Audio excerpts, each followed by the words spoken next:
part of your journey to seven figures is recognizing that with more increase comes more things that you're going to have to hold, more things that you're going to have to manage.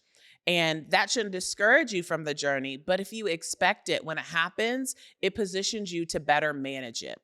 So part of the journey to seven figures is actually redefining what a big problem is. Because what used to be a big problem at six figures, actually now at seven figures, is a small problem. Let me give you a quick example. As I've grown my business to the seven-figure mark, I have had more people have more opinions about my business. I've had more naysayers.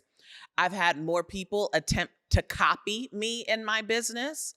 And the first time that it happened, honestly, it felt very overwhelming, right? Because it felt like a betrayal almost. And these aren't people that I necessarily knew, but it felt personal.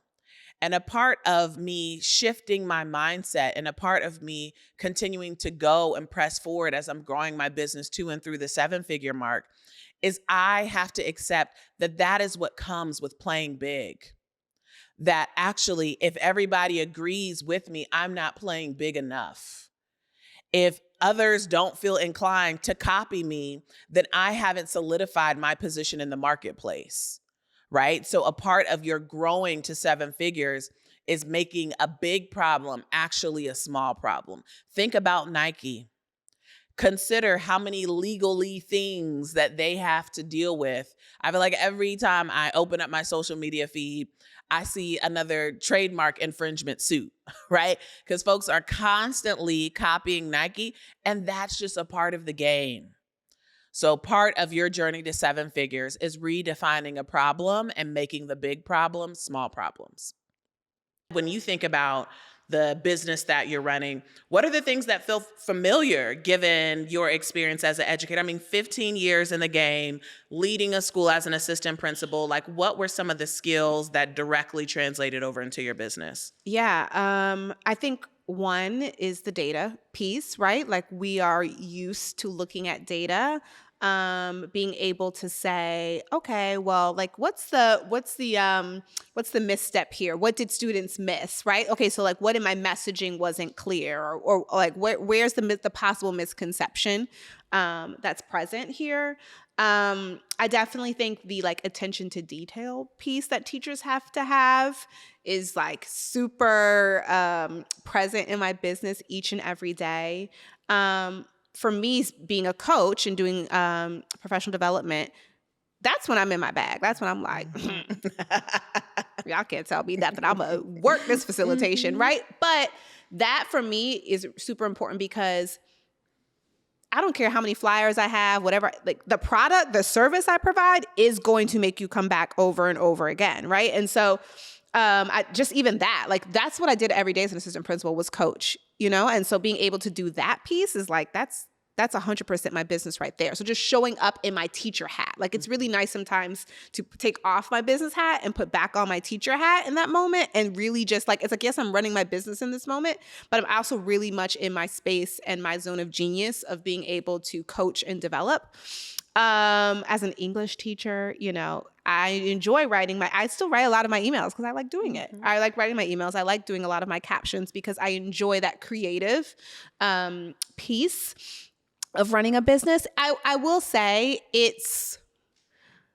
there are differences, but you don't realize how much as a teacher you just really dibble and dabble in a lot. I mean, you're like into technology, you know, you're selling. Think about how much we have to like get kids to be interested in something that they do not care about, right? We're salespeople. Like you actually really are using a lot of different kind of like skills from various industries as a teacher. And so being able to pull on those is not that foreign.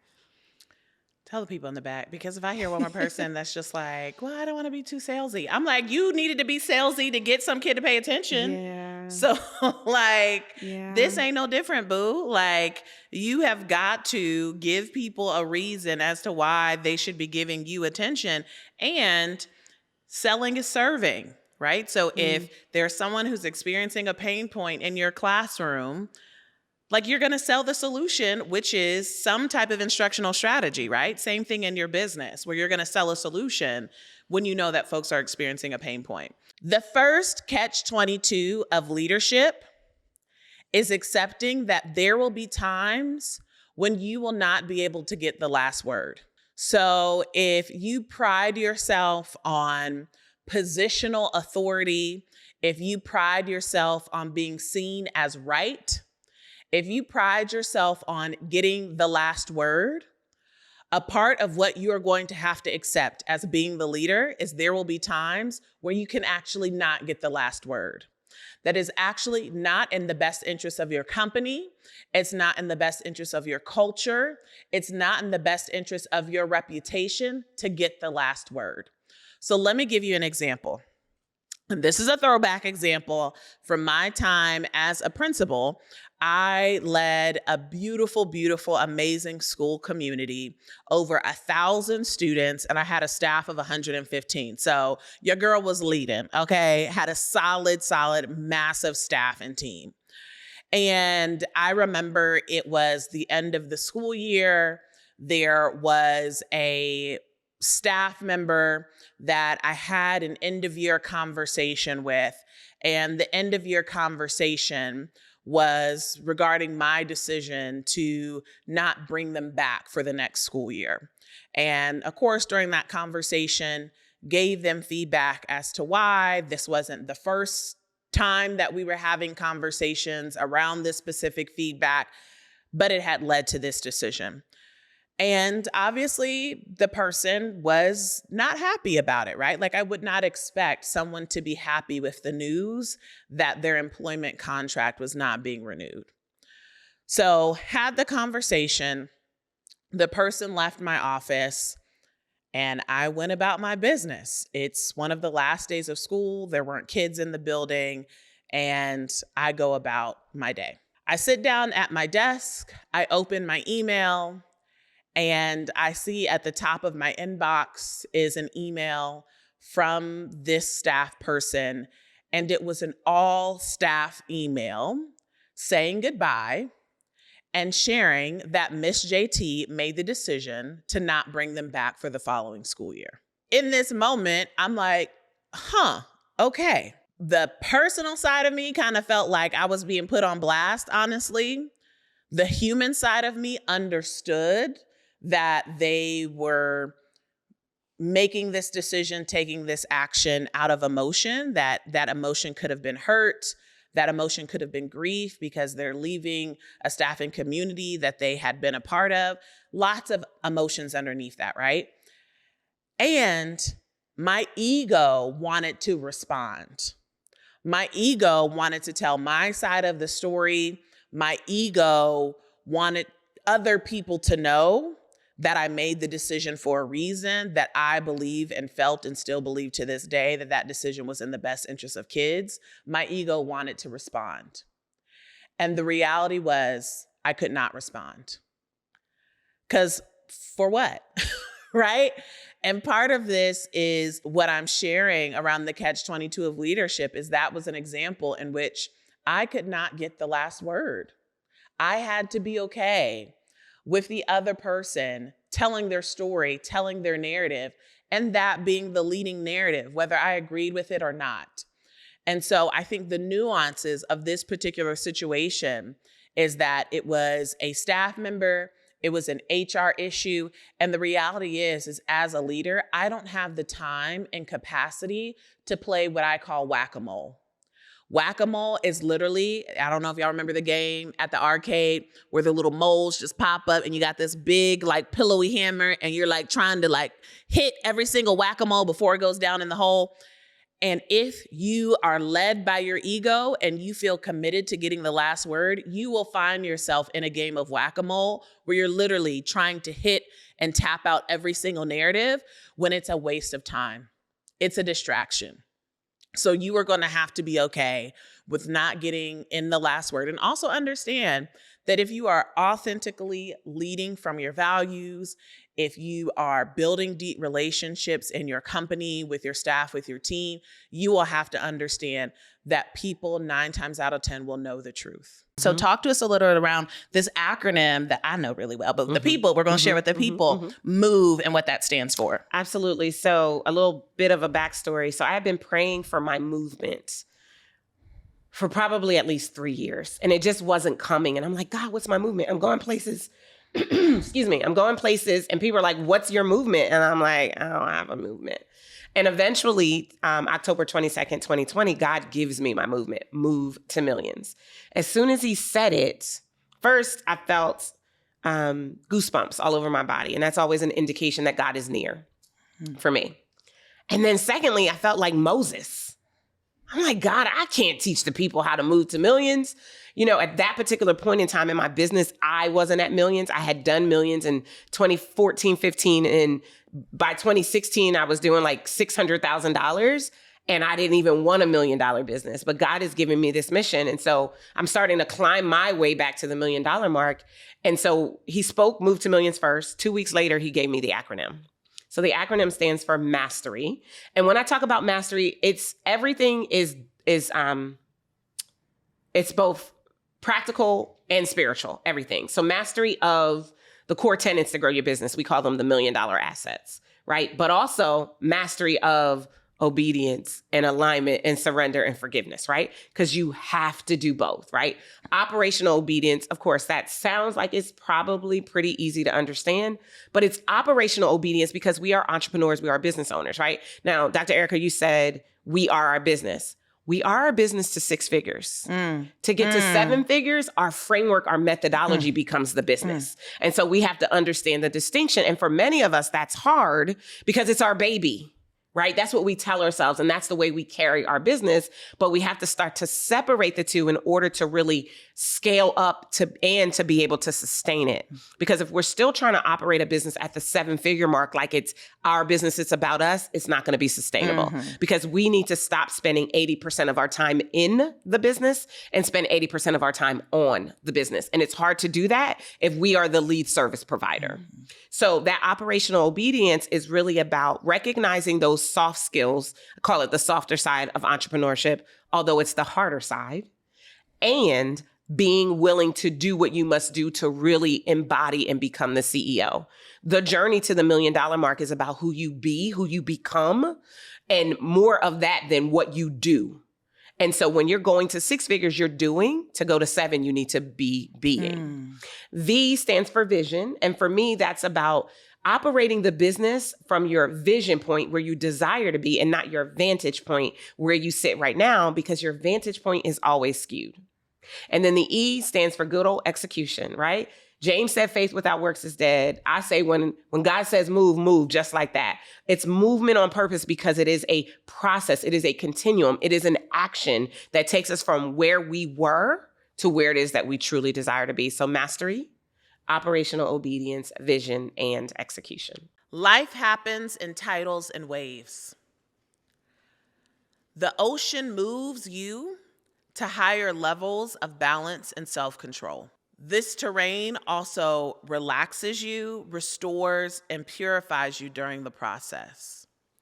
So if you think about almost a really turbulent waters of how you're like going and being pushed back and forth, that type of back and forth tidal wave process is causing you to purify, it's causing you to restore. I almost think about the spiritual aspect of water. It's flushing you anew. That is the purpose of the ocean. When I think about my ocean moment, I think about the few months right after I crossed the 7-figure mark in my business. Those few months I like to call 7-figure dissonance. And the reason why I say the word dissonance is because that's what I felt. In the moment, I felt this joy and almost like euphoric energy that I had accomplished this huge milestone in my business that I had been focused on for a good time. But then the dissonance part of this was it didn't feel like what I expected it to feel like. So disappointment is when expectations don't meet reality. And my expectations of what seven figures would look like and feel like was not what I was experiencing, because actually what I was experiencing was that my business was breaking again. Because I've had my business for 6 years. We've been growing so rapidly every year. Every year I have doubled the revenue in my business, which means if I've had a system for a year or 2 years, my business would be a half to the fourth of a size that it was in comparison to today. So now that I'm at the 7-figure mark, there are some systems that I had that we were $500,000 when we built that system. Some partnerships and systems we had, we were $250,000 when we established that partnership or built that system. And now that we're at the $1 million mark and we're pushing our way to 8 figures, that system, that partnership isn't going to work anymore, which forces us to redefine. And it becomes our ocean. It forces us to restore. It forces us to find self-balance. It forces us to purify, right? Where we might be in the tidal wave of this 7-figure dissonance, but the benefit of that, and now we have to break down in order to build up and set us up for our next milestone of 8 figures. And then finally, the last area of my life that I have increased my need and desire for help and asking for help is my mental wellness. And so I am a proud advocate of therapy. I go to therapy. I have been going to therapy for years. I don't even know how many years it's been at this point, but that is a necessary part of this journey. As I continue to grow my business, I am taking bigger risk. I am pushing and testing my beliefs. I'm pushing and testing my faith. And because of that, I need to surround myself in social and emotional mental supports, because a part of what's becoming clearer and clearer to me in this journey is I am consistently redefining myself. And I saw someone mention this online, and I thought this was a great way to reframe this and think about this, is I am constantly throwing my nervous system out of whack as an entrepreneur, because a part of growing your business is actually positioning yourself for discomfort. It's positioning yourself to outgrow the things that you once knew, which means you are constantly pushing yourself and kicking yourself into fight or flight. And you have to always make the choice to sometimes fight. Sometimes it's flight, but you always have to make the choice to win, right? And in doing so, that requires a lot of mental Olympics. A lot of mental Olympics. And so because of that, I find it absolutely necessary that I receive support from a licensed therapist. And I love my therapist. I adore my therapist. I be talking to her like she's my homegirl, because she is. And I just consider that to be a necessary ingredient to the recipe for receiving help. So those are the 3 areas of receiving help: the professional, the personal, and the mental. So if you don't want to cook, girl, you ain't got to cook. If you do not want to do laundry, you ain't got to do laundry. And I actually encourage you to actually Google some of these services, because some of you all, what's holding you back from actually leveraging this type of help is you actually think it's more expensive than what it really is.